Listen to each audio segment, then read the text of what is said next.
ሰላም አለይኩም ወራህመቱላሂ ወበረካቱ። አህለን አህለን ፋሚሊ እንዴት ናችሁ? ደህና ናችሁ? ሁሉ ሰላም ቤተሰብ ሰላም ናችሁ? እንዴት ናችሁ? እኔ ያለው አልሐምዱሊላህ። ዛሬ እንግዲህ ቆንጆ ሶፍት የሆነ ኬክ፣ ጣፋጭ ኬክ ለህፃናት የሚሆን ኬክ እንሰራለን። የኔ ወዶች ለልጆች ልስራ ብዬ ነው። ይሄው ግብአቶች እዚህ ያሉ ዱቄት፣ እንቁላል፣ ቤኪንግ ፓውደር፣ ካካዋ ፓውደር፣ ስኳር፣ ዘይት፣ ወተት ያዛ ቀዩዋ ደግሞ የቀለሙ ማለት ነው። ቀለም ነው የሚባለው፣ ከለር ነው። እንግዲህ እንጀምራለን አሰራሩ። መጀመሪያ የተሰበረ እንቁላል ነበረኝ የኔ ወዶች። እኔ እዚህ ጋር የተጠቀምኩት 10 እንቁላል ነው የኔ ወዶች። እናንተ ያው እንደምትመጥኑት እንደ እንትናችሁ ትጨምራላችሁ ማለት ነው። እንደሚያስፈልጋችሁ እንደምትሰሩት መጠን ነው የምትጨምሩት። እኔ 10 እንቁላል ያዘጋጀሁት የኔ ወዶች። ላይክ ሰብስክራይብ ማድረጋችሁን አትርሱ የኔ ወዶች፣ የኔ ፍቅሮች። አልሐምዱሊላህ እናንተንም አላህ ይስጥልኝ፣ አላህ ያክብርልኝ ወዶቼ። እስከመጨረሻው ታዩታላችሁ ብዬ በእናንተ እተማመናለሁ። እንቁላልን እየጨመርን ነው የኔ ወዶች። ስኳር ጨመርን እንመታዋለን ማለት ነው። አንድ ላይ ስኳሩንና እንቁላልን በደንብ ከመታን በኋላ በደንብ ከዛ ጨው፣ የተረሳ ጨው እናዋህዳለን ማለት ነው የኔ ወዶች። ላይክ ሰብስክራይባችሁን አትርሱ የኔ ወዶች፣ የምወዳችሁ የማከብራችሁ። ከዛ በመቀጠል ዘይት እንጨምራለን። ያው ከስር እቃውን ማንሳት ስላለብኝ ነው። በደንብ ይመታል። ከዛ ዘይቱንም በደንብ እንመታዋለን። በደንብ ስትመቱት አረፋ ይወጣል እንደምትመለከቱት ማለት ነው። ትንሽዬ ከለር ሳይበዛ፣ ሲበዛም ጥሩ አይመስለኝም። እኔ ጥሩ ነው ብዬ አላስብም።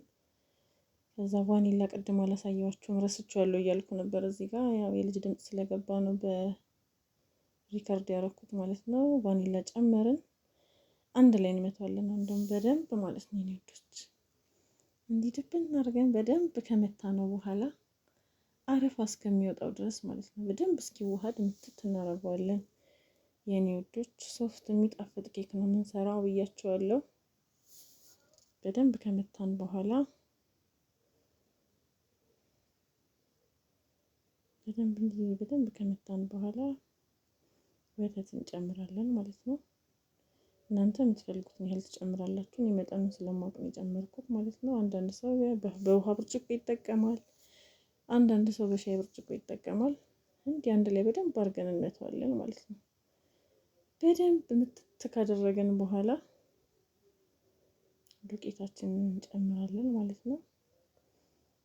ያው ሰው ለክቶም ይጨምራለን። መጠኑን ስለማውቅ እያየው ነው የምጨምረው ክሬሚ እስከሚሆን ድረስ።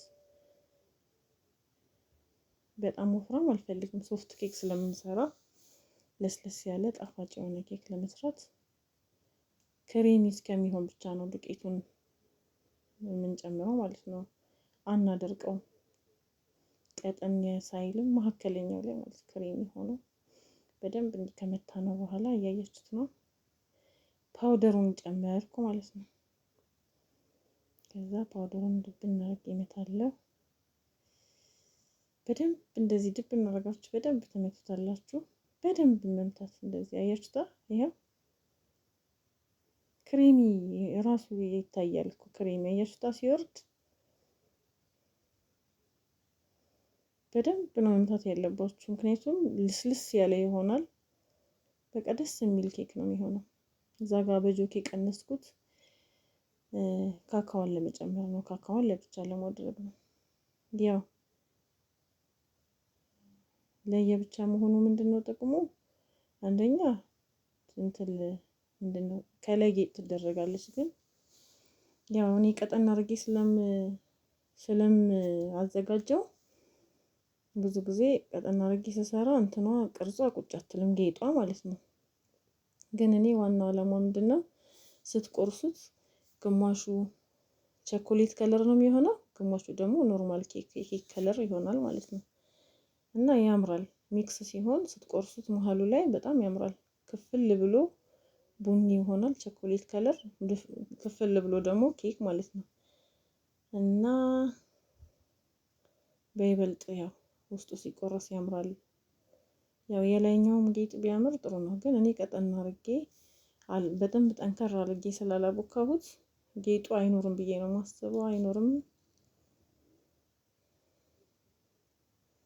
ለማንኛውም አብራችሁኝ ነው። ላይክ ሰብስክራይብ አትርሷት። መጀመሪያ ይሄን ጨምርኩኝ። ያው አንድ ከዚህ አንድ ከዛ አንድ ከዚህ አንድ ከዛ እየተደረገ ነው የሚጨምረው ማለት ነው። እኔ ብዙ ጊዜ እንዲህ ነው የምጠቀመው።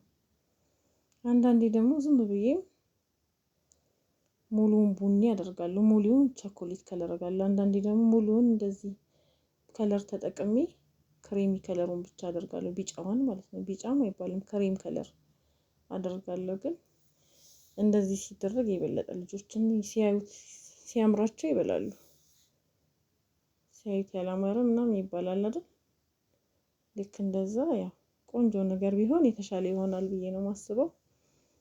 ተጨመረ እላችኋለሁ። ያው በእጄ የሸፈንኳችሁ ነው። በጣም ይቅርታ ፋሚሊ፣ የኔ ውዶች። ለልጆቼ በጣም ረጅም ጊዜ ሆነኝ ከሰራው ማለት ነው። ክረምት ላይ ነበረ አንዴ ነው ሁለቴ ሰርቻለሁ፣ ግን አልቀረጽኩም ማለት ነው። አሁን ሳስበው ለምን አልቀርጽም ብዬ ነው። ያው ለልጄም ብዙ ጊዜ ትምህርት ቤት ይሄንን ነው ስለምትወድ ይሄን እሰራላታለሁ። በጣም ነው የሚወዱት ልጆች ይሄንን ልስልስ ያለ ስለሆነ ጣፋጭም ስለሆነ ያው ይወዱታል።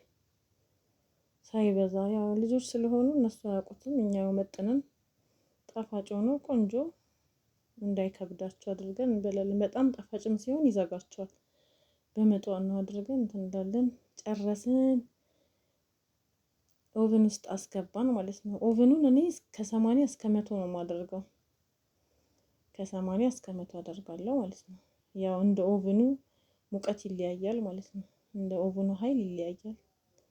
አስገባን። ደረሰ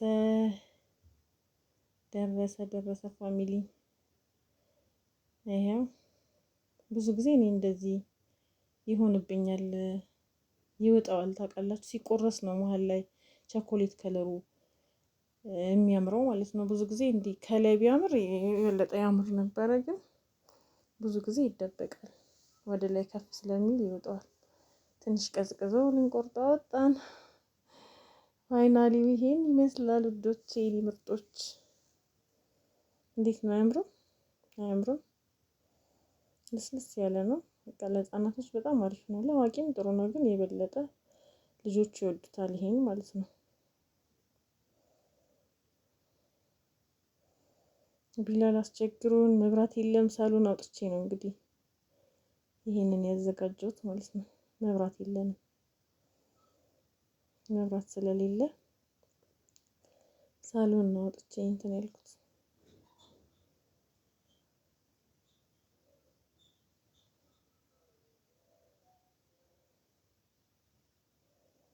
አላህ እንግዲህ ያው እንትን ይላል፣ አላህ ይረዳል።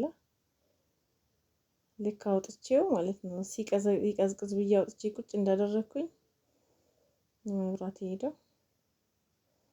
እና አውጥቼው እንዳቀዘቀዝኩት ነው እንደዚህ እንትን ያለው። ያው እንግዲህ ሊጡ ላይ ቢሄድብኝስ የምን ያለህ እላለሁ፣ የማን ያለህ እላለሁ። እና ሳሎን ላይ አውጥቼ ነው እንትን ያልኩት። ይሄን ይመስላል ፋይናሊ ማለት ነው ውዶቼ። እንዴት እንደሚያምር እንዴት እንደሚጣፍጥ አትጠይቁኝ። ሞክሩት፣ እናንተም ሰርታችሁ ሞክሩት ቤታችሁ የኔ ውዶች። በመጨረሻው ሊጡ ላይ መብራቱ ቢሄድ ምን እንደሚፈጠር አስቡት። እና ላይክ ሰብስክራይብ